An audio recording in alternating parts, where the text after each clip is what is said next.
What's up, people? I'm Shaggy, the opinionated hippie, continuing my deep dive into Neil Young's studio catalog. Today I'm going to discuss, review, talk about, not play music from, but then rank among the other 42 that I've already done.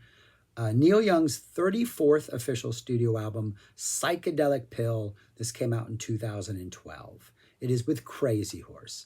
And this might be the most Neil Young and Crazy Horse album there is. Maybe that early one way back when, where everybody knows, that might have defined what the Neil Young Crazy Horse sound is and the vibe is. And we get a taste of those really long, indulgent sort of one idea jams in which really the only way the landscape changes is how aggressive or non-aggressive Neil gets with his guitar playing.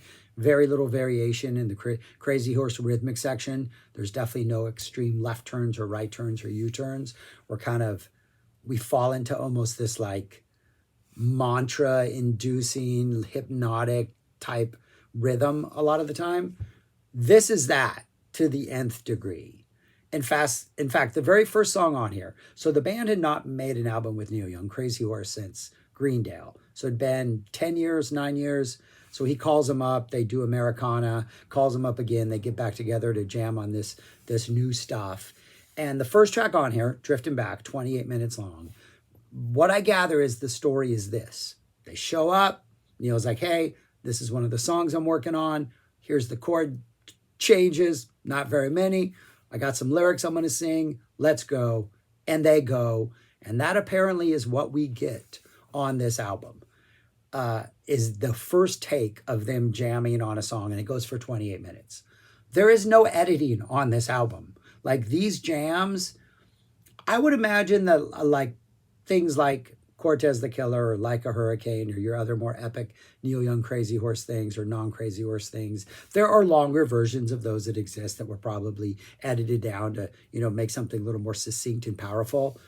That probably could have been done with these, and you would have had probably a little more of a thrilling experience instead of this sort of hypnotic, repetitive, I can't believe it's only like we're in this 16 minutes. We still got 11 minutes more to go and pretty much nothing has changed. But the crazy thing is, it all works.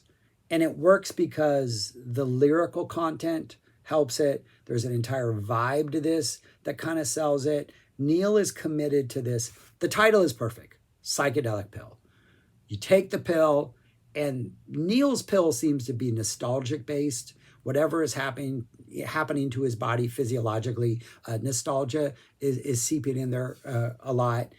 But there is a sense of like, hey, it's going to be a psychedelic experience.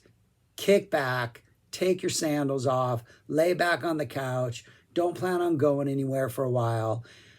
A lot of the lyrics have to do with nostalgia. Interestingly, the entire album opens up with the only acoustic material on the entire album.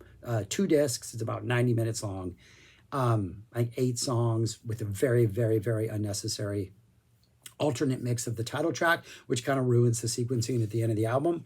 But the song opens up with an acoustic part where Neil talks about how I'm drifting back, dreaming about. He's kind of doing a little succinct acoustic version of the 25-minute track that's going to follow. And as he's doing this for about a minute and a half is what it is, the band, the jam, the music that's going to take over for the next like 26 minutes fades in, and like we join it like midstream already, and then we're off on this 27-minute journey in which Neil's singing about like complaining about MP3 players, complaining about how he used to be a fan of Picasso, but now Picasso's wallpaper, I'm assuming on like a computer, something about a hip hop haircut, complaining about royalties and streaming services and griping about things. But he's also talking about like how he needs to like meditate and maybe like block out his anger and like be more at peace with himself. And so there's this really, really interesting, like he's trying not to be this angry person while at the same time expressing all these things that are making him angry. And the music just has these vast stretches of space where the band is just jamming and not much is happening other than Neil's guitar, and it becomes hypnotic and you kind of relax and you kind of drift in and out of this weird hazy space. It works. It's an absolutely compelling number. It's one of those, it's an opening track that I think it has to be first. You put this anywhere else in the album and I don't think it has quite the sort of confident message that it does when you open your album with a 28-minute track. But I think, I don't know what I was going to say. It has to be first. It sets up the rest of the album, and it really takes you into this sense of like, Neil's going to full on embrace the nostalgic hippiness. I mean, look at the album cover. Like, it's a Frisbee. The Crazy Horse's logo is on a Frisbee. Does it get more hippie than that? No, it does not. And it seems like he's trying to escape something. Like, two of the songs, Psychedelic Pill, the main character, she's looking for a good time. There's a song called She's Always Dancing, in which she's always dancing. You have this like identifiable hippie spirit who's trying to be as free-spirited as possible. Not Born in Ontario, Ramada Inn is about this aging couple. It's like this 60-minute long track about this couple as their love goes through the years, through the decades, and sort of I don't want to say the monotony of everyday life, but just the cyclical nature of like, okay, the sun comes up, the sun comes up, the sun comes up. I'm still with this person. And the lyrics are neither high nor low, but there's long stretches of space when Neil just solos. And it really feels like the entire song is like the lyrics are what we see of this couple, you know, like say, I've known couples who have been together for 20, 30 years at this point in my life. The lyrics are what I see, right? Oh, they've been happily married for 30 years. Yeah, I understand it's not perfect, but blah, blah, blah. And the guitar solos are like, oh no, that's the stuff that like I don't see, that nobody knows about. That's the sort of, you know, the tape they put over it so people don't see the cracks in their marriage, but they somehow survive and they're stronger for it. And Ramada Inn seems to be very much an expression of like that, in the intensity of like a long marriage or long relationship. Beautifully executed, really well done. So yeah, I don't know what my point is. It's an interesting album. I think this is an album where if you're not a Neil Young fan already, you're going to just be like 28 minutes of this, and then I got 17 minutes of this, and then I got 17 minutes of this, and I think the more you know Neil and the more you know how he is always complaining about the present and like looking towards the past. It's been a theme of his since almost the beginning, because if he's not looking back at his own past, he's looking back at the past of this country or the past of just people in general. So it's very much like Neil was about 10 years older than I am now when he recorded this album, I think. I think that's the timeline that works out. And I'm kind of getting him like, man, I don't want to be mad at certain things, and there's a lot to be mad at right now in the country I live in. And I also want to like be able to escape and do that hippie thing more often. I got to find a way to be at peace, and it's like I kind of get where he's coming from. But anyways, Drifting Back opens up the 28-minute song. Just it's a ride. It's a hypnotic ride. There are like solo breaks where he gets a little weird or starts making little noises or gets grungier. So it's not like he's just doing the same thing every time out. But the rhythmic landscape really never changes almost the entire time. Psychedelic Pill, nice little short little mid-tempo rocker follows, some good energy. Has this weird production thing where there's just like things are just like distorted and volume is done as if when you're listening to it, everything has like a trippy warble to it. Even songs that are not musically maybe trippy, there's production stuff to them to sort of enhance the Psychedelic Pill vibe. Ramada Inn follows, which is, it just feels like a little more serious of a jam than there's a nostalgic, I don't want to say whimsy to Drifting Back, but there is a nostalgic, more of a free spirit to Drifting Back. Ramada Inn has a little bit more of a serious, a little more of a dramatic vibe to it. The guitar solos just feel a little more intense, like they really are just that behind the doors, behind the walls tension that couples have that the world doesn't see. Nothing bad or violent or ugly, just, you know, stuff you hide from the world. Born in Ontario, sort of a quirky little number, country pop number, just about nostalgia. Apparently this was one of those, I think was this and the following number, Twisted Road, were possibly going to be on Lanois, but didn't make the cut for Lanois. Twisted Road is next. Full on nostalgia. He's name dropping Dylan, Hank Jr., The Dead, Let the Good Times Roll, Roy Orbison. We're full on mid-tempo nostalgia here. It's just, yeah, unabashed, just like, yeah, let's remember what it was like back then. Though back then he was singing, I wonder what it was like back then. Then we get another quarter mini epic. It's only like 8.5 minutes long. She's Always Dancing.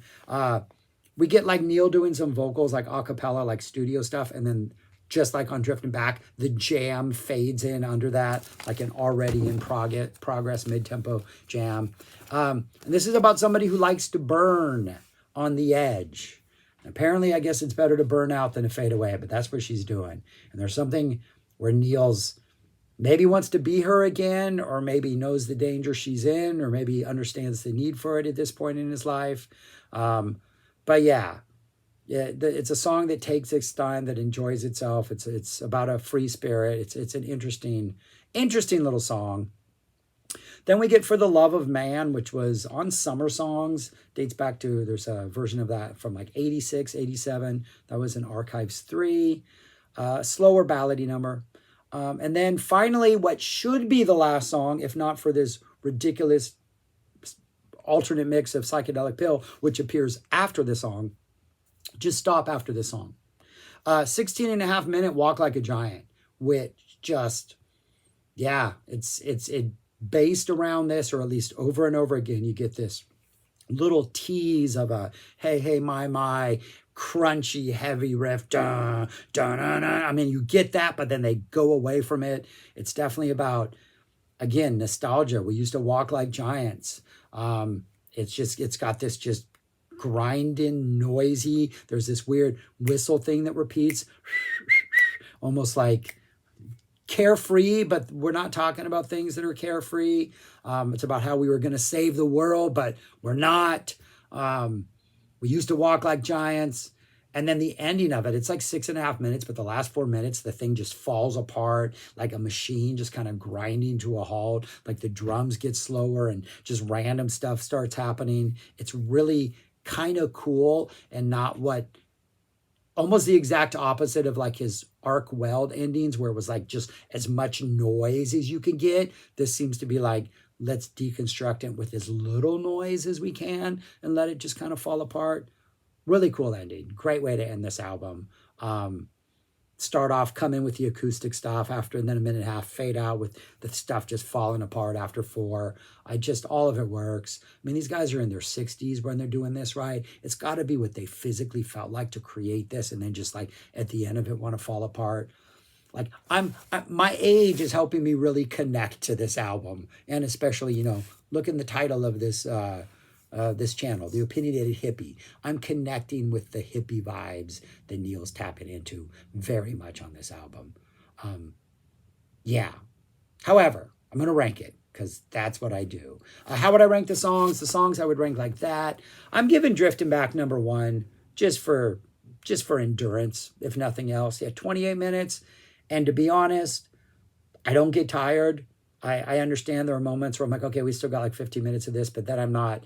I don't really ever get bored, and Neil always brings up some other just really angry lyric. I'm like, yeah, don't want my MP3s.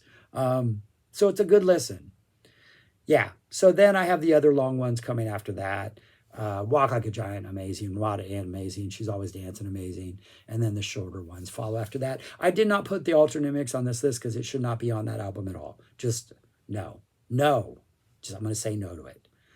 But where would I rank the album? With all the love I gave it and all the praise I gave it, it is not in the top 20. So it is not in the top 10. So after the Gold Rush, you are still safe. It is actually way down there at number 23. I do think it's an absolutely amazing album, but I do think Reactor and Trans are also absolutely amazing albums. 23 on a Neil Young list is amazing because the quality, the consistency, you keep going down this list towards the bottom, and it's still great solid album after great solid album. So 23 is nothing to be ashamed of. So, but yeah, that's where I'd rank it. Yeah, right there. All right, that's all I got. Thanks for watching. Let me know your thoughts on this album. Thoughts on Neil, thoughts on hippies, getting old, all that kind of stuff. You know how it works. And all right, subscribe, like, share, comment. Peace. Talk to you later.